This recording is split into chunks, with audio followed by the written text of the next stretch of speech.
I must say, whatever they teach you in B.Ed, this is a compact and a power-packed course that is going to give you advanced insights about what a teacher must know and should equip themselves to be on par in today's competitive world. So that's what I would say.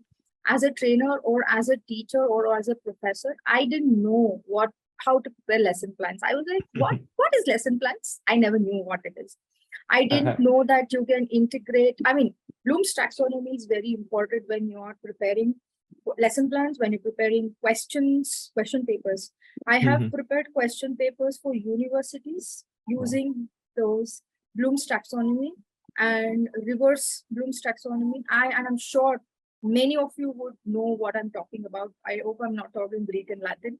And as you advance in your course, there is something which is related to technology, where you will use technology and create lesson plans. In that, you use digital taxonomy, Bloom's taxonomy. There are various things. Like, I didn't know about VARK methodology, where you have visual, auditory. I thought normally you teach everybody what is their visual, what is their auditory, what is this kinesthetic, or what is this read and write. I never understood.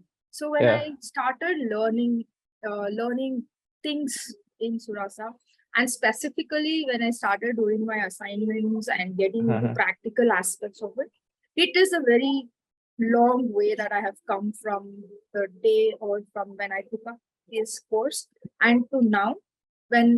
How it is helping me is definitely it is very empowering, because I always believe half knowledge is very dangerous. Because if you don't know what you are doing, you might end up in a very bad situation, and you don't want to be questioned in front of others. That is how Suraasa will equip you, or it will enrich your knowledge.